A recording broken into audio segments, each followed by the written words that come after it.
tarde, top de volta para vocês. E agora vamos falar de um assunto importantíssimo.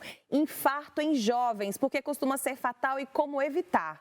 O doutor Vitor Loures, falei certo seu nome? Isso, cardiologista, está aqui para bater esse papo com a gente. Primeiro, eu quero parabenizar todos os médicos, que hoje é o dia do médico.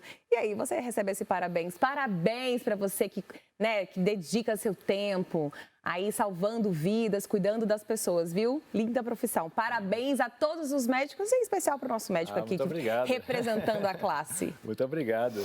Bom, vamos entender essa história de infarto nos jovens, né? Uma pessoa jovem, saudável, é possível infartar?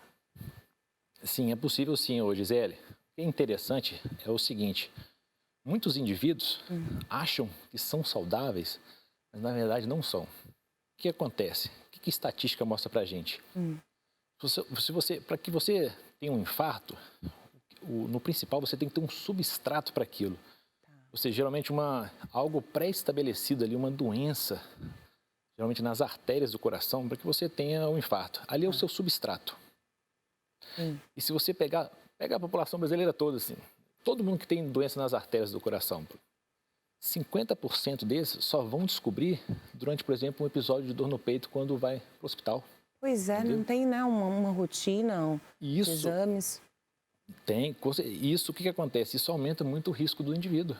Porque num episódio agudo, por exemplo, de um infarto do coração, é risco de mortalidade, de uma sequela importante. Então, grande parte dos indivíduos já contemplam vários fatores de risco. Então, já tem algum tipo de acometimento nas artérias, de doença nas artérias do coração e não conhecem isso. Vamos entender, doutor, o que é o infarto?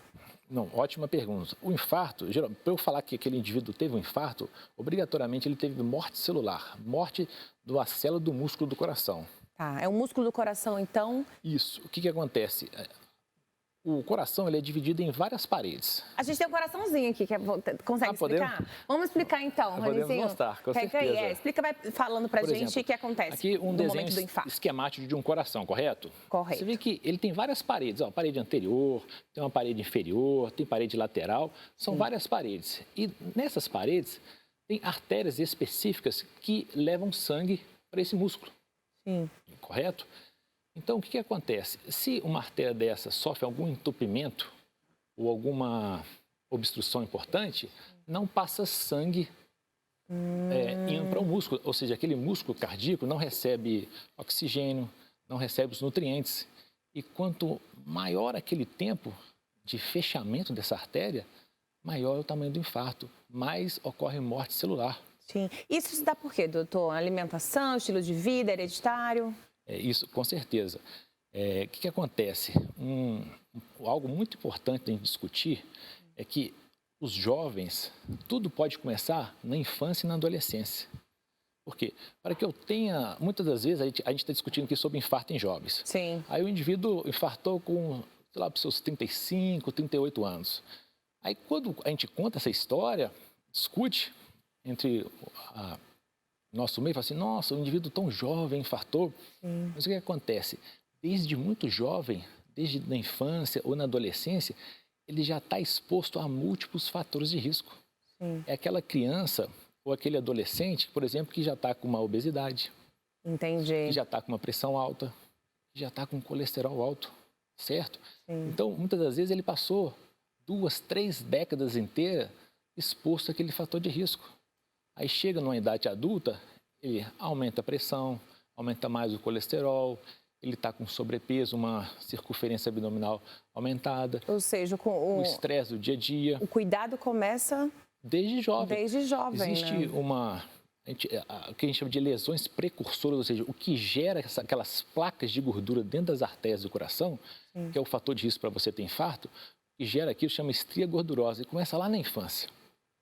A gente pensa que não, agora é criança, não tem problema, tranquilo. Pode ficar comendo gordura, fritura, se alimentar de maneira inadequada, que não vai ter problema. É criança, pode tudo, né? Tem um gasto calórico elevado e não é bem assim, né? Não é bem assim. Bom, gente, vamos falar os dados aqui do Ministério da Saúde, indicam que entre 2010 e 2019 houve um aumento de cerca de 59% das internações de pessoas de até 39 anos por infarto, de 9% nas mortes, ou seja, é sério, né? A gente tem que se cuidar, né? Independente de ser jovem, criança, enfim, o idoso. Não é mais agora uma doença só do idoso, né, que vem a falecer, os jovens também. Isso é muito sério, Gisele. Eu faço cateterismo, angioplastia, diretamente. O indivíduo chega... Explica pra gente o que é o cateterismo. Por exemplo, aquele indivíduo chegou com dor no peito no hospital. Tá. Aí o colega que atendeu, por exemplo, numa sala de emergência, viu que tinha uma alteração importante ali no eletro, resolveu fazer um exame para investigar se tem alguma obstrução importante em alguma artéria do coração. Ou seja, será que aquele indivíduo está com um infarto importante? Então ele vai para uma, que a gente chama de sala de hemodinâmica. Tá. E ali de forma invasiva, ou seja, a gente vai lá na artéria dele, injeta contraste e olha para ver se tem alguma obstrução nas artérias. Entendi. A minha subespecialidade é justamente isso, chama cardiologia intervencionista. Você desobstrui a artéria do coração sem, por exemplo, abrir o peito, fazer uma cirurgia. Esse é o cateterismo. Isso, o cateterismo é um exame diagnóstico. Ah, tá, é o exame. É um exame diagnóstico. E quando você coloca, quando precisa colocar... Um stent, que é uma molinha que desobstrui, isso. aí é o procedimento de angioplastia. Tá. Mas o que acontece? Quando aquele indivíduo deita ali na maca de hemodinâmica, é o momento que a gente conversa com ele. Tá. Naquele momento ali, quando alguém passa o caso para nós, fala assim, olha, esse indivíduo não tem fatores de risco e é jovem. Quais são os fatores de risco? Isso, aí a gente vai conversar com ele ali. Aí você descobre, assim, como é que está a sua pressão? E aí ele fala, olha, a minha pressão andou alta ultimamente, ou seja, ganhou um fator de risco. Tá. E o seu colesterol? Não, já tem um tempo que o meu colesterol é alto, só que aí eu estou tentando fazer uma dietinha, ou seja, mas você vê que é algo que já vem de anos, né? Aí aquele indivíduo já está com obesidade, uma circunferência abdominal alta, muitos fumam. Lembrar que só o tabagismo, se você tirar o tabagismo da vida, você diminui em 30% a 38% o risco de infarto, só de tirar o tabagismo. Não, o tabagismo não é bom para nada, Então, né? muitos são sedentários. Aliás, o sedentarismo na população brasileira é muito alto, maior até nas mulheres do que nos homens, mas é muito alto. E muitas vezes o estresse. O estresse do dia a dia... Tudo isso são fatores agravantes, fator de né? risco. Tá. E pode juntar a genética ainda. Muitas das vezes, você conversa e fala o seguinte, olha, meu pai infartou com 40 anos. Ou seja, um parente de primeiro grau com uma idade, um homem menor que 55 anos. Ou na mulher com uma idade menor do que 65 anos. Isso já é um alerta, então? Isso é um alerta muito importante. Tá. Então, quando junta fatores de risco modificáveis associados a fatores de risco não modificáveis, no caso a genética, esse indivíduo tem uma probabilidade muito alta de ter um infarto. Então, realmente tem que ser muito agressivo e efetivo no controle dos fatores de risco, senão você não diminui a taxa de infarto. Tá. Vamos ajudar agora quem está assistindo, né, para saber os sintomas reais que as pessoas começam a sentir para poder procurar ajuda. Porque tem gente que fala, ai, tô com dormência no braço, dor no peito. Perfeito. Todo mundo acho que fica assustado. Outros não, falam, não deve ser nada. Mas, assim, quais são os sintomas reais? Assim, olha, sentiu isso, procura ajuda. Perfeito. No jovem, isso até facilita, porque existe uma tendência de ter uns sintomas mais exuberantes no jovem. Diferente, por exemplo, no idoso, na idosa, no diabético, que pode mascarar um pouco os sintomas, mas no jovem não. Isso tende a ser mais fácil. O que é?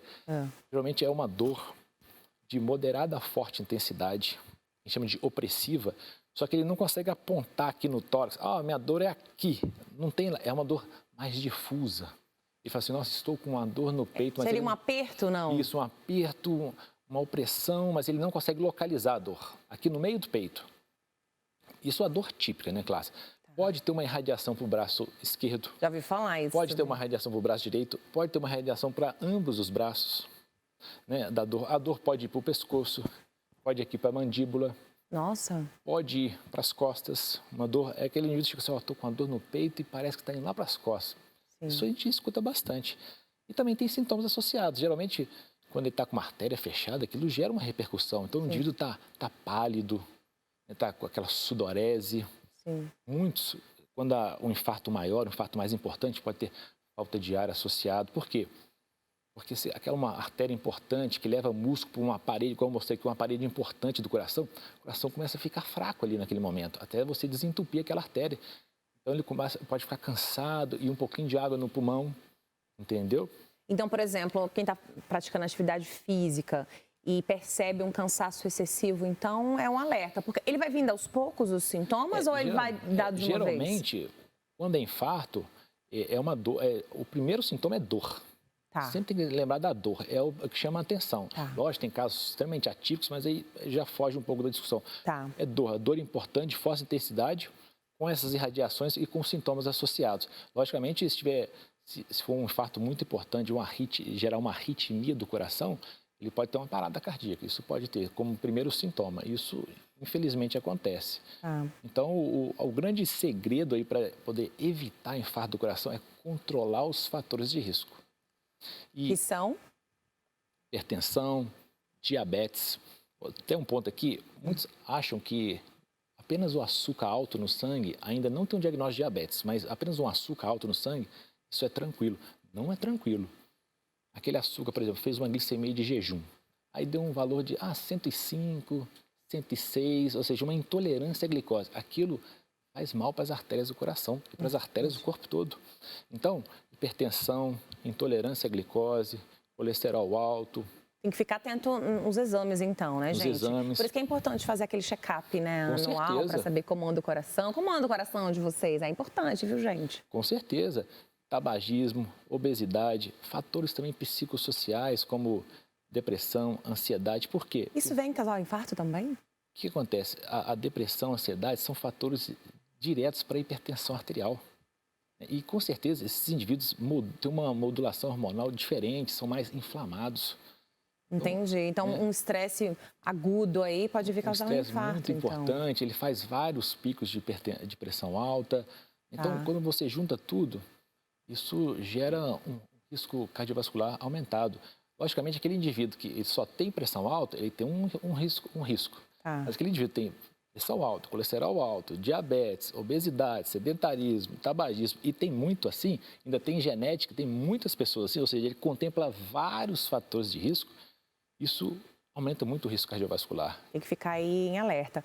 Vamos falar das academias agora, que a gente estava falando aqui no começo, né? A gente tem reparado aí que algumas pessoas vêm até falecer na academia, passam mal, enfim, por uso de anabolizantes. Por que que, às vezes, as pessoas sabem disso e ainda usam anabolizante, doutor? Muito legal você comentar sobre isso, porque eu comentei assim, anteriormente que para que você tenha um infarto, você tem que ter um substrato. Isso é a regra geral, mas nem sempre em alguns casos. Sim. Por exemplo, aquele indivíduo muito jovem e resolve, por exemplo, usar esteroide anabolizante. Bomba, né, gente? Mais conhecido como bomba, vocês conhecem aí, né? Como bomba.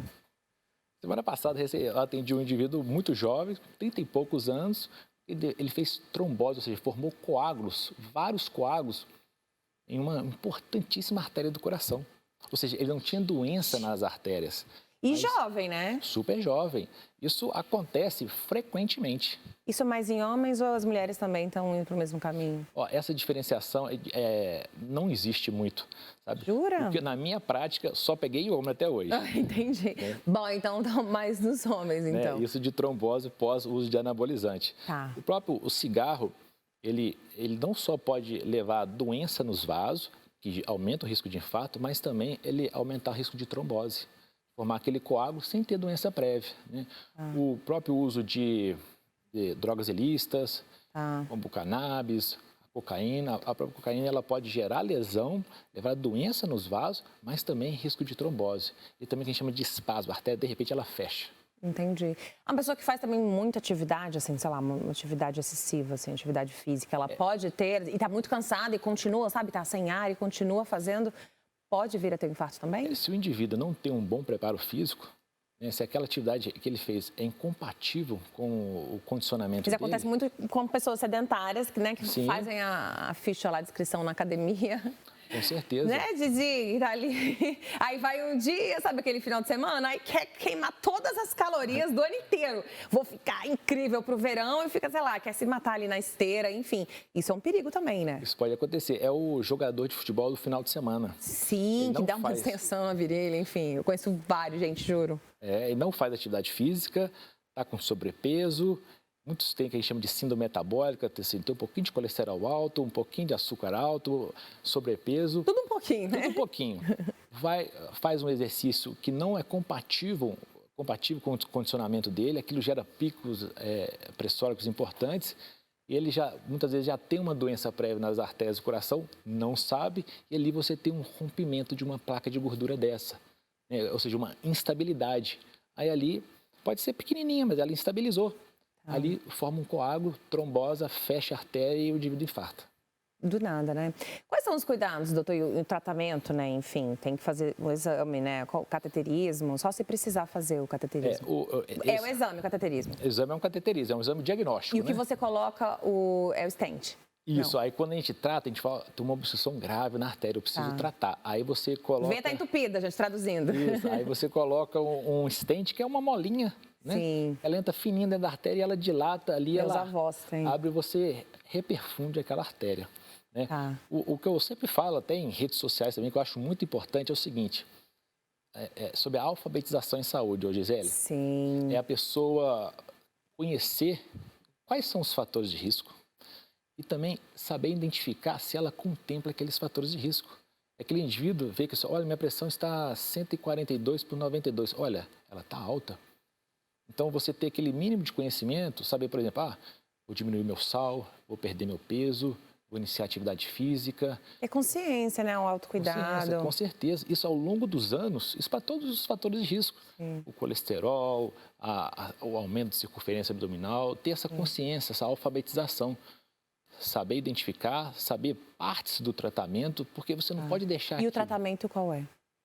Bom, o tratamento do indivíduo que já infartou, sim, esse indivíduo, obrigatoriamente, ele vai precisar de alguns medicamentos ao longo... Para toda a vida. Para toda a vida? Para toda a vida, né? Existe uma... Olha aí como é bom a gente cuidar. A gente tem que cuidar da saúde, né? Que Com depois certeza. que infartou, gente, aí vai ter que ficar cuidando, tá vendo? Vai dar mais trabalho ainda. A gente chama de, por exemplo, prevenção primária, é quando aquele indivíduo só tem fatores de risco que você quer... Você trata aqueles fatores de risco para evitar a doença. Tem tipo pré-infarto que avisa ou não existe? Como? Um pré-infarto, assim, a pessoa não chegou Tem sim. Aquela dor no peito, até ter uma obstrução, mas não chegou a ter morte celular. Como chama? Chama pré-infarto mesmo? Não, como chama? Angina, teve uma angina só, uma dor no peito. Eu já estou criando aqui coisa na medicina. Hoje é dia do médico mesmo, vou criar. De médico e louco todo mundo tem um pouco, então também vou criar. Então, quem não tem doença é prevenção primária, para evitar a doença. Controlar muitos fatores de risco, mas quem já tem doença é quem chama de prevenção secundária. Ser muito agressivo em todos esses fatores de risco. O tratamento é tratar todos esses fatores de risco. E depois tem vida normal ou tem que estar tomando os cuidados com atividade física, com sal, enfim? Existe estatística clara. Quem infartou e faz atividade física vive mais do que quem infartou e não faz atividade física. Olha! Então, a atividade física faz parte do tratamento do infarto do coração. Logicamente, é uma doença que pode levar a sequelas. Então, vai ter que ter uma discussão entre o médico e o paciente para ver que tipo de exercício ele vai fazer e quando a carga desse exercício. Sim. Mas faz parte do tratamento, com certeza. Tá bom, tá aí o doutor Vitor Loures, cardiologista. Muito obrigada, viu? Super esclarecedor aí nosso bate-papo. Seus contatos para quem quiser saber mais, para pessoas. Gente, vamos se cuidar, pelo amor de Deus, tá vendo? Os jovens aí infartando, ó. Vamos cuidar da saúde. Eu que agradeço o convite e eu sou muito ativo em algumas redes sociais, no Instagram, por exemplo, que é o @Dr. Vitor Loures. A gente tem uma discussão bem bacana, semanal e diária. Tem live semanal e diária sobre os fatores de risco cardiovascular e as doenças do coração. Obrigada, viu? Tá ótimo, obrigado. Feliz dia. E aí, minha gente, eu vou ficando por aqui. Mas Nani Venâncio já vem chegando. Uma ótima semana para vocês. Beijo e até a próxima.